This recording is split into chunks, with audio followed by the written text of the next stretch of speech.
찬송가 442장 같이 찬양하시겠습니다. 찬송가 442장 선한 목자 되신 우리 주 같이 찬양하시겠습니다.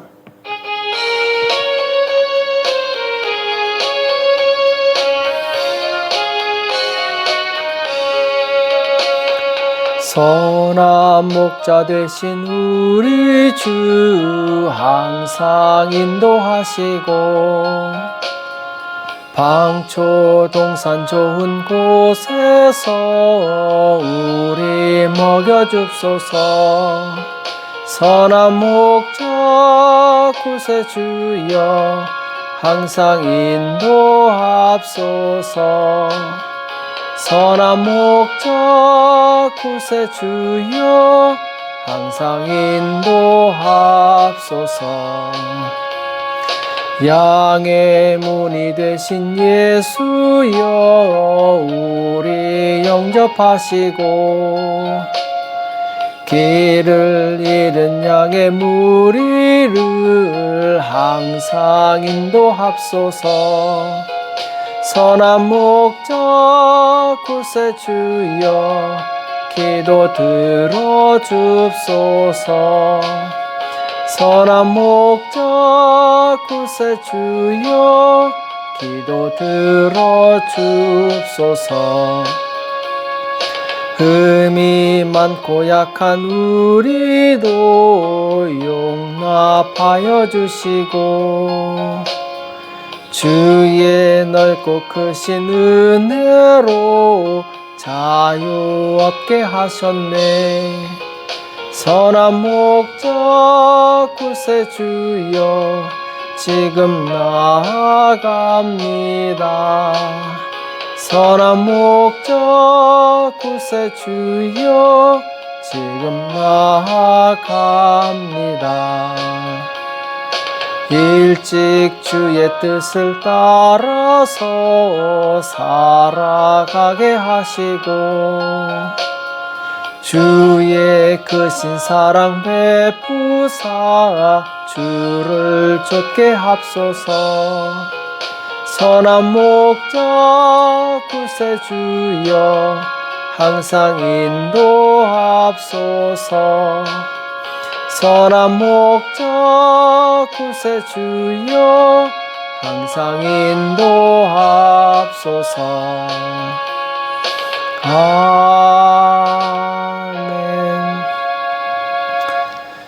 이 시간 다 같이 기도하시겠습니다. 살아계신 하나님 아버지, 이 새벽에 저들을 불러주시고 하나님 앞에 나올 수 있도록 은혜 주심을 감사합니다. 주의 성령님 우리 가운데 충만히 역사하사 이 죄악된 세상에서 물들지 않게 도와주시옵시고 오직 주님의 그 거룩하심을 지키며 주님을 따라 살아갈 수 있도록 축복하여 주시옵소서. 기도에 깨어있게 도와주시옵시고 영적 싸움에 승리할 수 있도록 우리를 붙들어 주시옵소서. 오늘도 우리 계시는 생명의 말씀 듣기 원합니다. 주님 우리에게 말씀하여 주시옵시고 깨닫는 은혜가 있도록 도와주시옵소서. 이 시간 주께서 함께해 주실 것을 믿고 감사하며 예수님의 이름으로 간절히 기도합나이다. 아멘. 하나님의 말씀 시편 141편 1절에서 5절 말씀 같이 보시겠습니다. 시편 141편 1절에서 5절 같이 한 목소리로 합독하도록 하겠습니다. 같이 읽겠습니다. 시작. 여호와여 내가 주를 불러싸우니 속히 내게 임하소서. 내가 주께 부르짖을 때에 내 음성에 귀를 기울이소서. 나의 기도가 주의 앞에 분향함과 같이 되며 나의 손드는 것이 저녁 제사같이 되게 하소서. 여호와여 내 입 앞에 파수꾼을 세우시고 내 입술에 문을 지키소서. 내 마음이 악한 일에 기울어 죄악을 행하는 자와 함께 악을 행치 말게 하시며 저희 진술을 먹지 말게 하소서.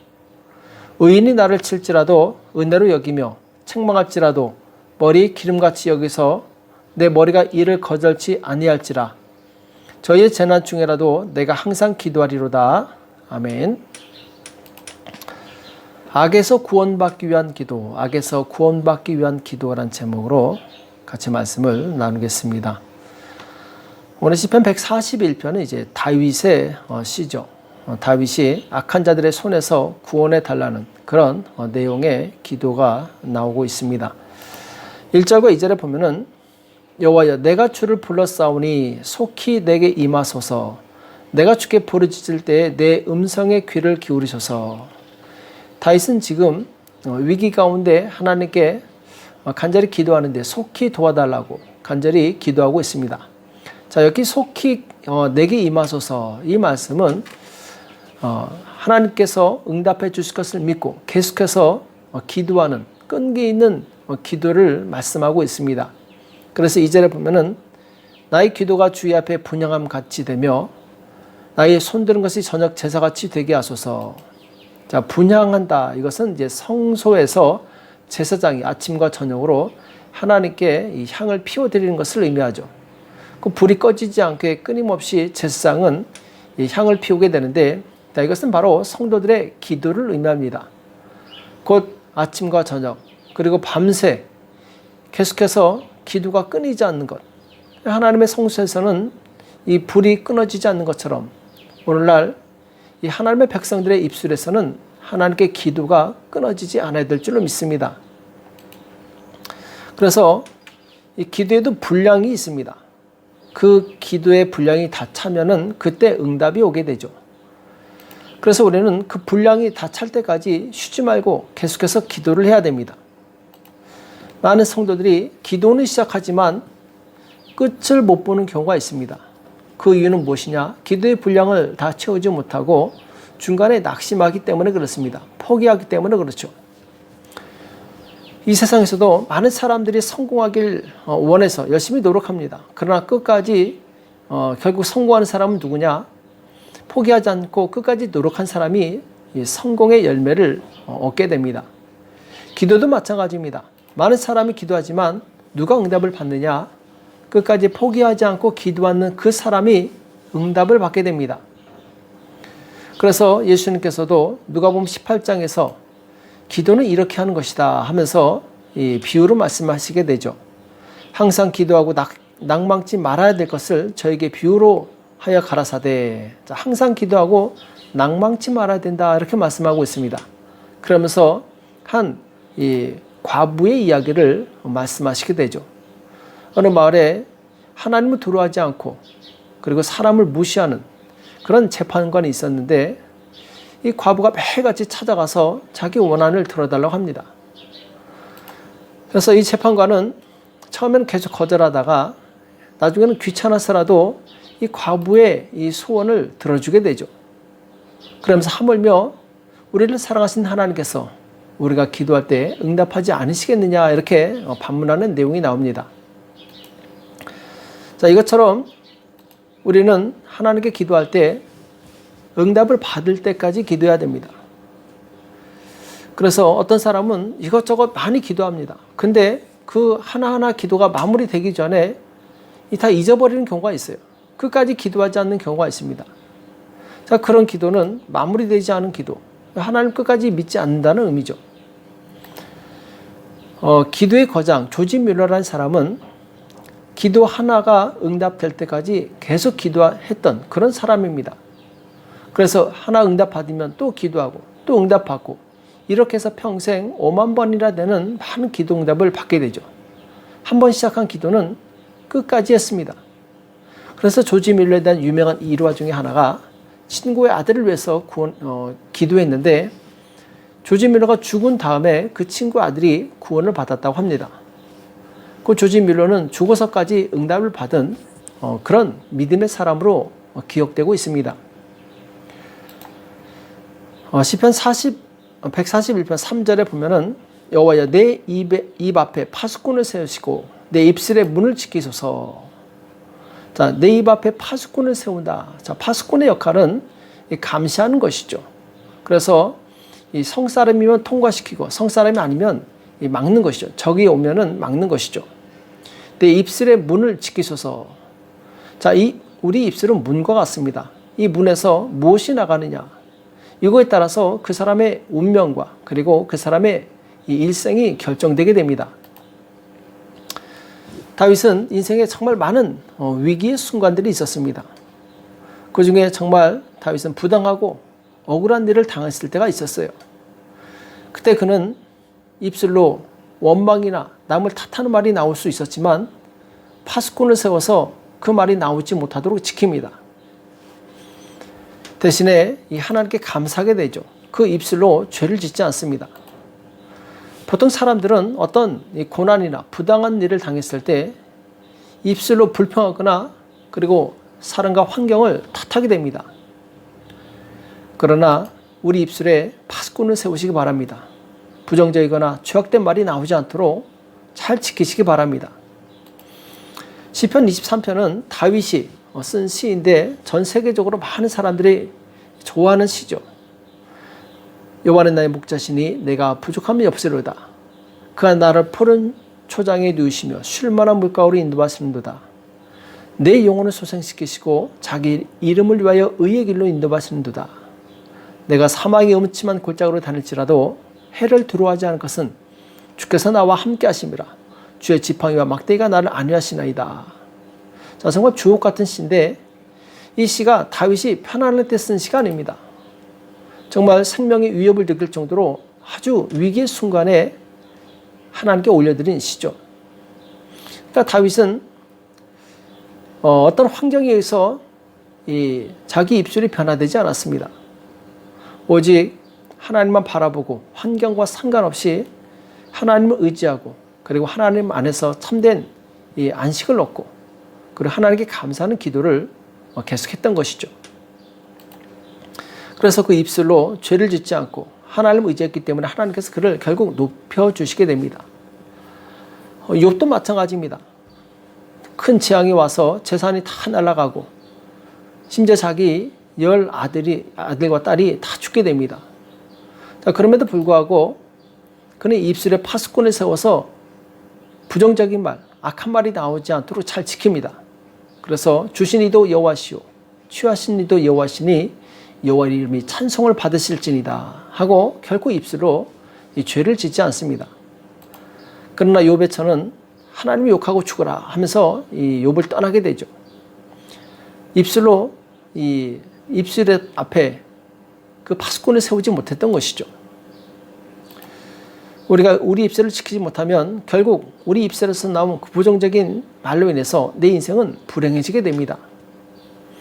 그래서 민수기 14장에 보면은 하나님께서 이스라엘 백성이 왜 그런 고난을 받았는가 말씀하시게 되는데 27절에 보면은 나를 원망하는 이 악한 회중을 내가 어느 때까지 참으랴. 이스라엘 자손이 나를 향하여 원망하는 바 그 원망하는 말을 내가 들었노라. 이스라엘 백성은 그 입술에 파수꾼을 세우지 않았습니다. 그래서 입에서 나오는 대로 원망을 했던 것이죠. 그들에게 이르기를 여호와의 말씀에 나의 삶을 가르쳐 맹세하노라. 나의 말이 내 귀에 들린 대로 내가 너에게 행하리니. 자, 하나님께서 귀에 들린 대로 행하시겠다 이렇게 말씀하시죠. 그러면서 20세 이상으로 계수함을 받은 자, 곧 하나님을 원망한 사람 전부가 이 여호수아와 갈렙 외에는 다 이 가나안 땅에 들어가지 못하고 광야에서 죽게 됩니다. 오직 입술로 범죄치 않은 여호수아와 갈렙만 가나안 땅에 들어가게 되죠. 자, 그들의 운명은 결국 그들의 입술에 달려 있었습니다. 입술에 파수꾼을 세우지 않았기 때문에 그들은 애굽을 나오는 그런 축복을 누렸지만 가나안 땅에 들어가지 못하는 그런 안타까운 일을 경험하게 됩니다. 우리 입술을 잘 지키시기 바랍니다. 악하고 부정적인 말이 나오지 않도록 항상 조심하시기 바랍니다. 또 오늘 4절에 보면은 내 마음이 악한 일에 기울어 죄악을 행하는 자와 함께 악을 행치 말게 하시며 저희 진술을 먹지 말게 하소서. 지금 다윗은 이 악을 행하는 자와 함께 나도 악을 행하지 못하도록 나를 지켜달라고 기도하고 있습니다. 저희 진술을 먹지 말게 하소서. 저희 진수라는 것은 진수성찬, 곧 기름진 맛있는 음식을 의미합니다. 악인이 맛있는 음식을 대접할지라도 다윗은 그것을 거절하겠다라는 것입니다. 자, 이것은 무엇을 의미합니까? 아무리 힘들어도 죄악과는 타협하지 않겠다라는 이 다윗의 굳은 결심을 의미하죠. 사람들은 궁지에 몰리고 어려워지면 곧 죄와 타협하려는 유혹을 받습니다. 그러나 진실한 믿음은 아무리 힘들어도 악을 행하는 자와 타협하지 않는 것입니다. 같이 동화되지 않는 것이죠. 죄를 짓게 되면 죄의 종이 됩니다. 죄의 종으로 부유하게 사는 것보다 차라리 가난하게 살더라도 의롭게 사는 사람은 복이 있는 사람입니다. 시편 84편 10절에 보면은 주의 궁정에서 한 날이 다른 곳에서 첫날보다 나은즉 악인의 장막의 거함보다 내 하나님 문지기로 있는 것이 좋사오니. 자, 시인은 차라리 하나님 집에 문지기로 있는 것이 악한 자보다, 악한 자의 집에서 호화롭게 사는 것보다 훨씬 낫다라고 고백하고 있습니다. 우리 성도는 이 땅에 사는 동안 마치 순례자와 같습니다. 천국에 가는 길에 많은 유혹과 핍박이 있지만 그것을 이기고 결국 우리 목적지인 천국에 넉넉히 들어가야 됩니다. 그러기 위해서는 우리는 결단코 죄와 타협해서는 안 됩니다. 요한계시록에 나오는 유일하게 성령께 칭찬을 받은 서머나 교회가 있습니다. 이 서머나 교회의 감독이었던 폴리캅이 잡혀서 죽음을 맞이하게 됐습니다. 그때 법정에서 로마 고위 관리가 마지막으로 물어봅니다. 살려주려고 선심을 베풀게 되죠. 그러면서 폴리캅에게 네가 지금 여기서 단 한 번이라도 황제를 나의 주님이라고 고백하면 내가 너를 살려주겠다. 이렇게 회유를 합니다. 이때 폴리캅은 주님께서는 86년 동안 나를 한 번도 부인하신 적이 없는데 내가 어찌 주님을 부인할 수 있겠습니까? 그래서 화가 난 이 로마 관리는 폴리캅을 뜨거운 불에 화형시키게 되죠. 우리는 이 땅에 살면서 정말 주님을 위해서 고난을 당할 수 있습니다. 그러나 이 고난 때문에 주님을 떠나거나 주님을 부인해서는 안 됩니다. 끝까지 믿음을 지키시기 바랍니다. 또 5절에 보면은 의인이 나를 칠지라도 은혜로 여기며, 자, 의인이 나를 칠지라도 은혜로 여긴다. 책망할지라도 머리에 기름같이 여겨서 내 머리가 이를 거절지 아니할지라. 나를 책망할지라도 거절하지 않겠다. 이렇게 말씀하고 있죠. 재난 중에라도 내가 항상 기도하리로다. 자, 예를 들면 이 다윗이 하나님 앞에 큰 범죄를 범하게 됩니다. 자기 부하의 아내를 간음하고 그리고 부하를 죽이는 정말 끔찍한 죄를 범하게 되죠. 이때 나단 선지자가 와서 하나님의 뜻을 전합니다. 당신이 죄인입니다. 당신이 하나님 앞에서 아주 악한 죄를 지었습니다. 이렇게 책망했을 때 다윗은 그 자리에서 무릎을 꿇습니다. 그리고 맞습니다. 내가 죄를 범했습니다. 하면서 눈물로 회개하게 됩니다. 다윗은 왕입니다. 그의 권세로 자기 죄를 지적하는 이 나단을 단칼에 죽일 수 있었어요. 그만한 권세가 있었습니다. 실제로 이사야 선지자는 왕에게 좋은 말을 했다가 가난했다가 톱으로 켬을 당해서 죽게 되죠. 우시야 왕도 마찬가지입니다. 교만해져서 자기가 제사장의 일을 하려고 했을 때 제사장이 그걸 말리자 제사장을 책망합니다. 제사장에게 화를 냅니다. 이때 하나님께서 나병이 발하게 해서 우시야 왕은 평생 별궁에 갇혀서 지내게 되죠. 자, 이처럼 왕은 자기 권세로 자기를 책망하는 자를 도리어 힘들게 할 수 있습니다. 근데 다윗은 그렇게 하지 않았던 것이죠. 겸손히 책망을 받아들였던 것입니다. 자, 이것처럼 우리가 정말 신앙생활을 한다면서 하나님의 말씀으로 혹은 나보다 의로운 사람이 나의 죄를 지적하고 실수를 책망했을 때 그것을 수용하고 받아들이고 회개하는 그 사람은 미래가 있는 사람입니다. 하나님께서는 그 사람을 축복하시고 그 사람을 통해서 하나님의 뜻을 이루게 되죠. 그러나 책망을 받았을 때 그것을 거절하고 기분 나빠하고 도리어 보복하는 그 사람은 미래가 없습니다. 하나님께 버림을 받습니다. 우리는 책망받을 때 감사하시기 바랍니다. 그리고 받아들이시고 그것을 내 삶을 변화시키는 그런 축복의 기회로 활용하시기 바랍니다. 그 사람에겐 정말 미래가 있는 것이죠. 그래서 속이 좁고 교만한 사람은 의로운 사람이 책망했을 때 화를 내고 죄를 짓게 되지만 마음이 넓고 겸손한 사람은 책망을 받을 때 그 책망을 받아들이고 회개하게 됩니다. 그 사람에게 바로 밝은 미래가 있는 것이죠. 자, 오늘 말씀을 정리하겠습니다. 오늘 기도하실 때 다윗처럼 응답 받을 때까지 끝까지 기도하시기 바랍니다.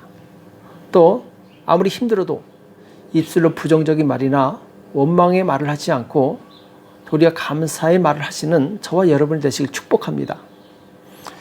또 죄악을 행하는 자와 타협하지 말고 오직 하나님의 뜻이 무엇인지 분별해서 하나님의 뜻을 행하는 그런 축복의 성도가 되시길 축복합니다. 그럼 마지막으로 내가 만약 나의 죄와 실수를 지적받고 책망받았을 때 겸손히 수용하고 그것을 자신을 변화시키는 그런 기회를 삼는 겸손한 저와 여러분이 되시길 예수님의 이름으로 축복합니다. 기도하겠습니다. 살아계신 하나님 아버지, 오늘 우리에게 말씀해 주심을 감사합니다. 하나님, 우리가 약한 세상에 살면서 우리의 믿음을 잃지 않게 도와주시옵시고 끝까지 주님 가신 그 길을 따라갈 수 있도록 도와주시옵소서. 어떤 세상의 유혹과 핍박이 온다 할지라도 우리의 믿음을 결코 부인하지 않게 도와주시옵시고 기도하며 인내하며 주님 가신 그 길을 갈 수 있도록 우리 모두를 축복해 주시옵소서. 오늘도 기도 가운데 역사해 주실 것을 믿고 감사하며 예수님의 이름으로 간절히 기도합나이다. 아멘. 오늘 말씀 기억하시면서 하나님 나에게 기도용을 주셔서 끝까지 기도할 수 있도록 도와달라고, 내가 어떠한 죄와 타협하지 않게 해달라고, 그리고 나라와 민족을 위해서 교회와 가정과 자녀를 위해서 이 시간 합심해서 간절히 기도하겠습니다. 기도하겠습니다.